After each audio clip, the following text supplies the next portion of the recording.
Halo sahabat cerdas, apa kabar? Semoga sehat selalu dan semangat belajar ya. Pada video kita kali ini, kita akan belajar bab 2 Musisi Indonesia di pentas dunia, topik A.1 dengan materi paragraf dan kalimat. Muatan pelajaran bahasa Indonesia untuk kelas 6 SD. Materi pembelajaran pada video kita kali ini, yang pertama paragraf dan kalimat. Yang kedua kalimat utama dan kalimat penjelas. Dan yang ketiga jenis-jenis paragraf. Mari kita ikuti pembahasannya pada video kita kali ini. Paragraf dan kalimat. Paragraf adalah gabungan beberapa kalimat yang saling berhubungan dan menghasilkan suatu tema tertentu. Paragraf yang baik setidaknya terdiri dari 2 kalimat. Tetapi umumnya paragraf terdiri dari 3-5 kalimat tergantung pengembangan dari penulisnya. Berikut adalah contoh paragraf. Kita akan belajar menghitung jumlah kalimat pada paragraf tersebut. Tetapi sebelumnya, mari kita perkenalan dulu ada berapa jenis kalimat yang perlu kalian ketahui. Ada 3 jenis kalimat, antara lain, yang pertama kalimat pernyataan atau kalimat berita. Kalimat ini ditandai oleh tanda titik di akhir kalimatnya. Yang kedua kalimat pertanyaan. Kalimat ini ditandai oleh tanda tanya di akhir kalimat. Yang ketiga kalimat perintah. Kalimat ini ditandai oleh tanda seru di akhir kalimat. Setelah kalian mengetahui 3 jenis kalimat, selanjutnya mari kita hitung jumlah kalimat pada paragraf tersebut. Kalimat yang pertama adalah jagung merupakan salah satu tanaman yang dijadikan bahan makanan pokok di berbagai negara, salah satunya di Indonesia. Kalimat yang kedua, di Indonesia penduduk Pulau Madura menjadikan jagung sebagai makanan pokoknya. Dan kalimat yang ketiga, jagung merupakan salah satu tanaman penghasil karbohidrat yang sangat diperlukan oleh tubuh. Jadi, paragraf tersebut memiliki 3 kalimat. Selanjutnya, mari kita berkenalan dengan ciri-ciri paragraf. Yang pertama, paragraf mengandung makna, pesan atau pikiran dari penulis. Yang kedua, paragraf dibangun oleh beberapa kalimat yang menghasilkan suatu tema tertentu. Yang ketiga, kalimat-kalimat dalam paragraf disusun secara logis dan sistematis. Selanjutnya, mari kita berkenalan dengan kalimat utama dan kalimat penjelas. Sebuah paragraf tersusun oleh kalimat utama dan kalimat penjelas. Secara umum, paragraf tersusun oleh hanya 1 kalimat utama dan beberapa kalimat penjelas.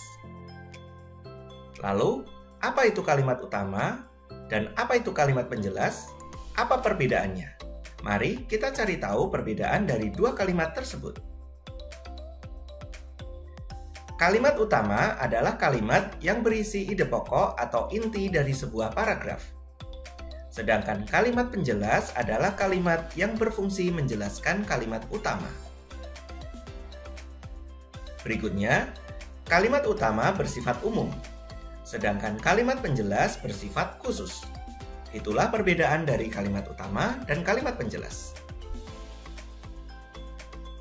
Selanjutnya, perhatikan contoh paragraf berikut ini. Kita akan belajar mencari mana kalimat utama dan mana kalimat penjelasnya. Perlu kalian ketahui, pada setiap paragraf hanya ada 1 kalimat utama, dan kalimat yang lain adalah kalimat penjelasnya. Tapi sebelumnya, mari kita identifikasi terlebih dahulu paragraf ini terdiri dari berapa kalimat. Kalimat yang pertama, pohon sangat bermanfaat bagi kehidupan manusia. Kalimat yang kedua, salah satu manfaatnya adalah menjaga ketersediaan oksigen untuk makhluk hidup. Dan kalimat yang ketiga, selain itu, pohon bisa bermanfaat sebagai buah yang dapat dikonsumsi. Paragraf tersebut terdiri dari 3 kalimat. Maka, pada paragraf tersebut, terdapat satu kalimat utama dan dua kalimat penjelas. Kalimat utamanya yang masih bersifat umum terletak pada kalimat yang pertama, yaitu pohon sangat bermanfaat bagi kehidupan manusia. Kata kuncinya adalah manfaat dari pohon. Manfaat ini masih bersifat umum, makanya perlu dijelaskan pada kalimat berikutnya. Sehingga kalimat penjelasnya terletak di kalimat berikutnya, yaitu salah satu manfaatnya dari pohon adalah menjaga ketersediaan oksigen untuk makhluk hidup. Kalimat penjelas yang kedua, selain itu pohon bisa bermanfaat sebagai buah yang dapat dikonsumsi. Jadi, kalimat penjelasnya berfungsi menjelaskan manfaat dari pohon. Kita lanjutkan dengan paragraf yang kedua. Kita identifikasi terlebih dahulu jumlah kalimat pada paragraf tersebut. Kalimat yang pertama, Cindy adalah anak yang rajin. Kalimat yang kedua, dia selalu bangun sebelum subuh setiap hari.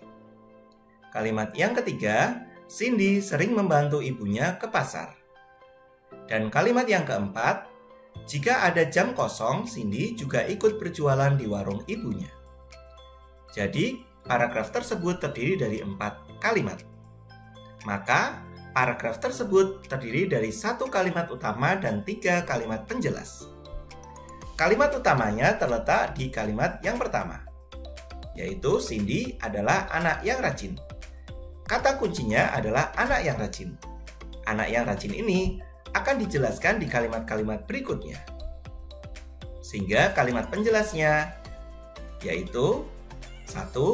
Dia selalu bangun sebelum subuh setiap hari. 2. Cindy sering membantu ibunya ke pasar. Dan 3. Jika ada jam kosong, Cindy juga ikut berjualan di warung ibunya. Kalimat penjelas ini berfungsi menjelaskan kalimat utamanya, yaitu ciri-ciri anak yang rajin. Kita lanjutkan dengan mengenal jenis-jenis paragraf.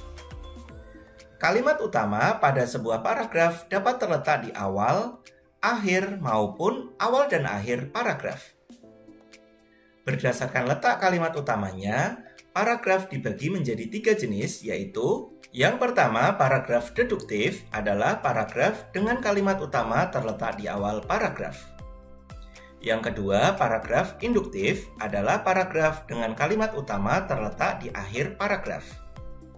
Dan yang ketiga, paragraf campuran adalah paragraf dengan kalimat utama terletak di awal dan akhir paragraf. Akan tetapi, pada video kita kali ini, kita akan berfokus pada 2 jenis paragraf saja, yaitu paragraf deduktif dan induktif. Paragraf deduktif. Perhatikan paragraf berikut ini. Karena paragraf ini termasuk paragraf deduktif, maka kalimat utamanya terletak di awal paragraf, yaitu kalimat yang pertama. Pohon sangat bermanfaat bagi kehidupan manusia.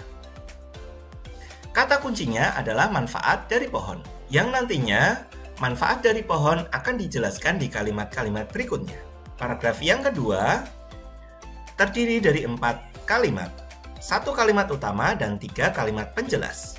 Kalimat utamanya terletak di awal paragraf, yaitu Cindy adalah anak yang rajin. Ciri-ciri anak yang rajin akan dijelaskan di kalimat-kalimat berikutnya. Selanjutnya, paragraf induktif. Perhatikan paragraf berikut ini. Paragraf ini terdiri dari 4 kalimat. Kalimat utamanya terletak di akhir paragraf, yaitu kalimat yang keempat. Inilah musim dingin yang terjadi di negeri matahari terbit. Kalimat-kalimat sebelumnya menjelaskan ciri-ciri dari musim dingin yang terjadi di negeri matahari terbit. Semoga kalian bisa memahami penjelasan pada video kita kali ini. Demikian video pembelajaran kita kali ini. Semoga bermanfaat. Sekian dan terima kasih.